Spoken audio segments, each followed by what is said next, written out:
Hey everyone, I just came back from vacation and surprise, surprise, I got another ice river here waiting for me, and I don't know if you can guess. Let me know if you guess in the comments before I reveal on this video. But if I turn it over, as you can see, it is the Radiant RX0 ASIC miner.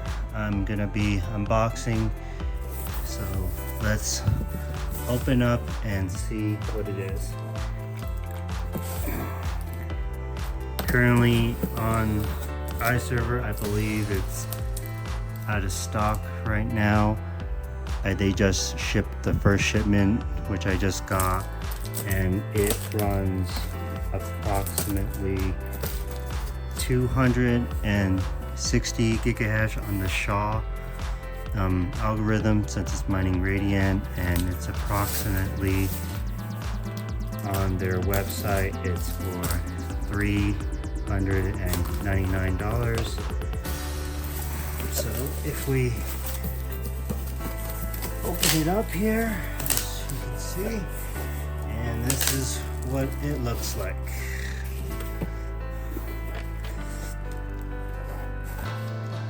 She's a beauty, isn't she? For $399. Sorry, that was a joke. This is the actual, pretty familiar with iServer now. All their ASIC miners for the home miners look the same. It's got the whole, heat sink and same barrel connector, and if you look, it shows the RX0.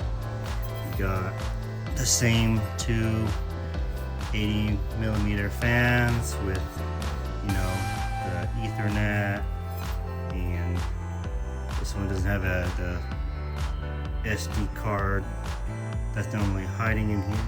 Oh, and actually it's there. You got the USB, and you got the same warranty sticker here to open the back plates for more airflow. You gotta void the warranty and unscrew all four sides.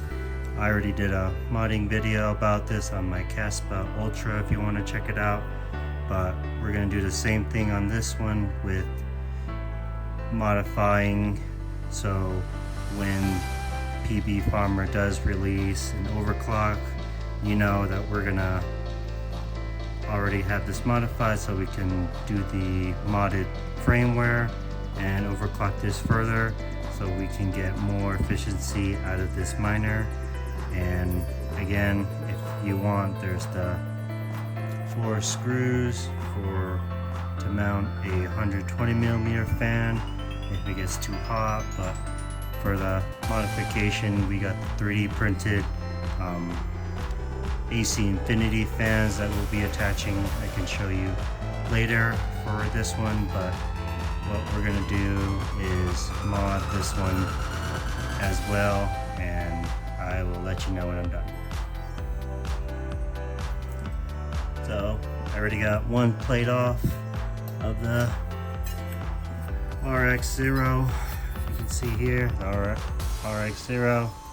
I already got the plate off. This one was actually really easy to get off than the KS0 Ultra. The other time I had to drill these to get them out, but looks like they didn't thread lock these ones or anything. So I'm gonna do the other 4 side here, and then the 6 here, so that I can change the thermal paste on this for a better one, and gonna do the copper heat sinks. And then we're actually gonna move these fans on the outside here so that it will just have a single airflow, because if you look inside, that fan right there is blocking airflow potentially to the MOSFET, so we don't want that, so we're gonna move it on the outside. Okay, I got the other side off with the warranty sticker, and as you can see, once you take it out, it does show the void. So again, for just educational and purposes, this is just letting you know that opening and taking this out does void your warranty, so I wouldn't do this. Okay, I unscrewed the 6 screws on the top. This is what it looks like when you open the top cover. I already did the copper heat sinks to the MOSFETs. You just again use thermal glue, just a small amount, and place it evenly, and then let this cure for about 24 hours. And just as a reference, these are 6 by 6 by 5. This is a size comparison. They're pretty tiny. I'll have links to buy these on Amazon. And this is what I was saying about the fan, where it'll be on top so that the airflow can just flow all the way through and not have these normally on the bottom screwed in like this, and the airflow would block since the fan is mounted originally like this. So I have 2 on the top and then 2 on the back. You can just do all back, but I like the fan grill, so that's why there's 2 here to hold the fan grill. And then make sure that the logo is on the bottom, because that's the fan direction. Here you can see the arrows. If you were to point the opposite way, it will be blowing out air, but we want air to blow in, so that's why the fans are pointing this way. And make sure that since these cables are on the outside now, you want them each on this corner as so that they're able to reach the 4-pin connectors on the RX0. And if you want, I'll keep it on for now. It's not the best, but the thermal pads can get replaced with these 1.5 millimeters Arctic thermal pads. If there's any issues, I'll replace them. But now, in a start pattern, I'm going to take the motherboard out, all these screws here, so that I can replace the thermal paste, which is on the opposite side here, underneath here, for the thermal paste, and do the Arctic thermal paste for just better results. And I will let you guys know. So this is the bottom side, and I'm sure these chips are differently because they are mining the Radiant algorithm, which is the SHA, and this is that purple thermal paste that we need to get off. So we'll just use some isopropyl alcohol and Q-tips and cotton balls to clean this up, and we'll get the Arctic one. But again, I just, dealing with expensive equipment. These are, I don't know if you can see here, it has a spring, so these are spring locked. So again, just go very slow in a start pattern and slowly unscrew bit by bit of each one, not just do all at once, have one. And also taking off of this, you don't want to just yank it out, just nudge it a little bit so that none of the thermal pads get stuck on here. Because normally people just yank it and take it out too quickly.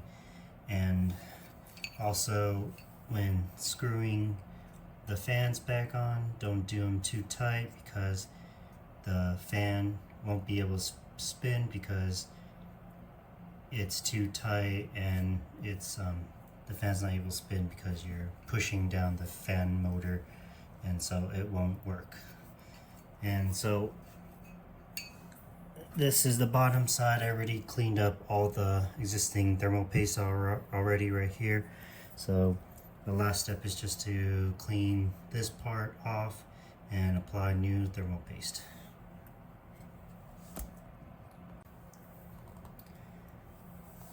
Cleaned up as best as I could on the old thermal paste. Some of these were really hard, but I got most of it off the chips, and I added the small pea bead size onto each of the 12 like so, and this will go, you flip these, go on the bottom of the ASIC, so you'll have to flip it and make sure that you put in the right line up with the holes on each one before fully placing it down, and just take your time on these. Okay, I got it back in, and again, you want the fans of the power cable to be all one direction, and since this one's farthest away, you want it to the closest to it, not this one because it won't reach. So make sure you do on the most outer side for the fan that's on the right side or bottom side here, because it won't reach. And then we can just screw it all in, and we should be able to power up and see if all the fans spin, and everything should be mining to see, and we'll check on the UI. Alright, I got my RX0 plugged in and booted. I'm going to log into the UI interface, and since this is the first time, the name is admin, and then default password should be 1 2 3 4 5 6 7 8. And once you are in, mine has been running for a day now, and it's doing approximately 274 gigahash. It's different for this one than the Caspa. That's why it's a different number, because of based on the algorithm. But if you were to just start, you do need to change the pool address and wallet and worker, because it's set to Ice River's default in here, which is like the hum pool. So what you want to do is go to settings here, and sometimes it just takes just one line, but if it does give you an error that you need to put in for like pool 2 and 3, then you just need to just put the same ones like I have and just click save. And if you don't know which pools to do, you can just go to mining pool stats, and then you can search Radiant or RXD, and this is using the SHA 512. So these are the various pools you can use. For now, I just tested the Viper, but you want to be decentralized, so I'll change mine to one of the K1 pools or Woolly Pulley for an example. But for this one's just for testing, if you were to click on Viper here, and you can do pool or solo mining, it's up to you. But again, remember, solo is just by yourself until you find a block. Right now there's only 21 people on the solo, and there's 297 on the Radiant.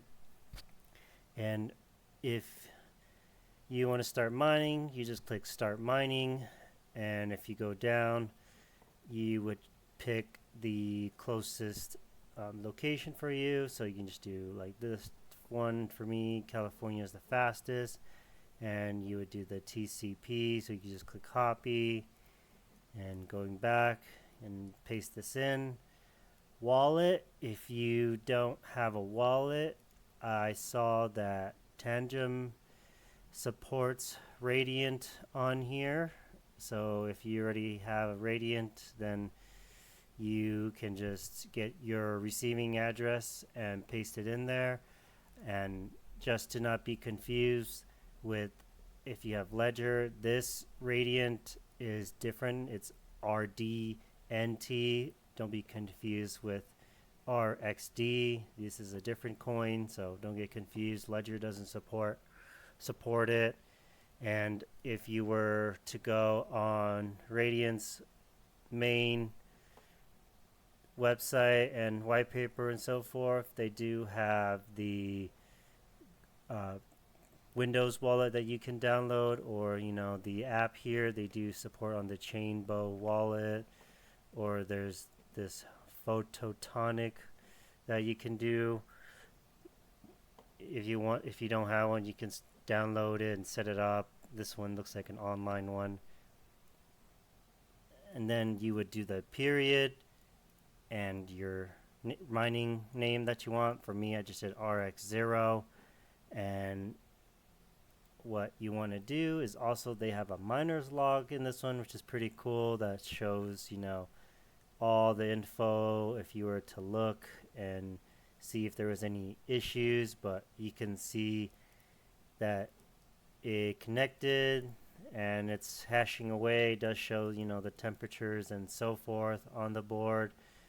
And that's pretty cool. And yeah, if there isn't any problems, then it would say abnormal here, and you should be good to just mine away.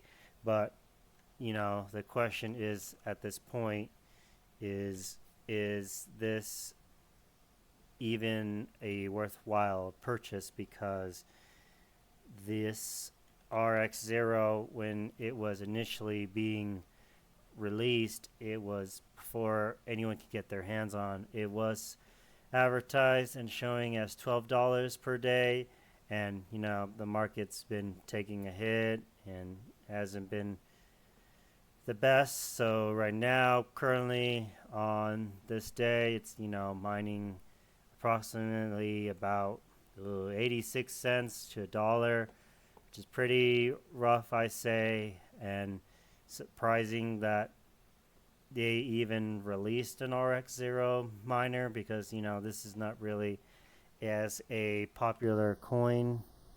If we were to do like coin market cap and search up Radiant here, yeah, it's showing it's kind of a, doesn't look too good. It's been going down. It's has quite a low market cap of only 12 million, so it's pretty rough to say that this is a viable option. I mean, you might be better off buying the coin and waiting for this to be set up to buy this. You're better off might be buying the coin and waiting for a coin appreciation here. But again,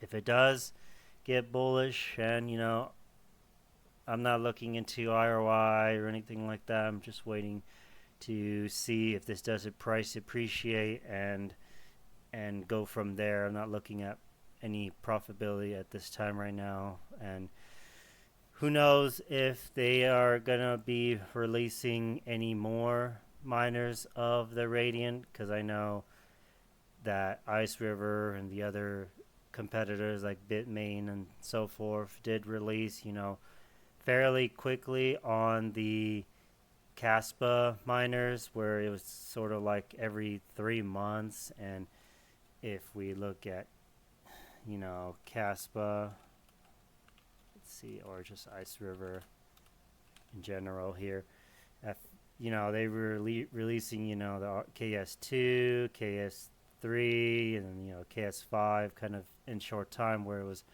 very hard to ROI and everything. So I wouldn't look into that. But if you didn't, it's always a dangerous game to, make investments. So, make sure you do your research, and, because these can go to zero and just become a brick on your shelf, kind of like the incidents with, like, the KDA gold shells or so forth, so I'm not sure if they're gonna release new ones. They might if people see this as profitable, but at this time I'm not even sure they're even selling them on the Ice River. Make sure to only go to iceriver.io. The other ones are, potentially scams, so just be careful.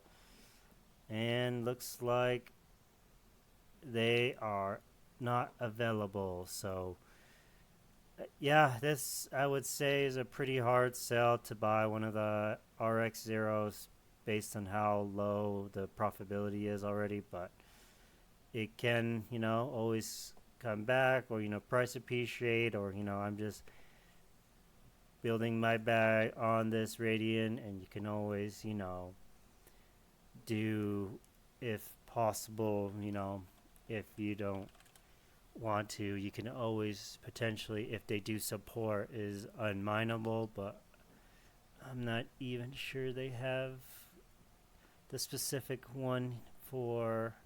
Yeah, it doesn't look like it. I don't see any of the this is 256. This is not the right one. So yeah, like if you had the K Caspa miners, and you can do K heavy hash here, and you can choose to get paid out in whatever crypto coin that you want. They do the transactions themselves. There was a whole controversy on how they, convert and give you the coins get paid out on, but they were very transparent. So I still trust them, but it's up to you. Like, again, do your own research. But I think that will wrap up this video for unboxing, setting up, and getting overclock ready for whenever T-Swift or PB Farmer releases their overclocks to get a little bit more hash rate out of these miners. And I'll do another video once they have that released, and I'll see you guys on the next one. Thanks for watching. Let me know if you're getting one or just buying the coin, and I'll see you guys on the next video. See ya.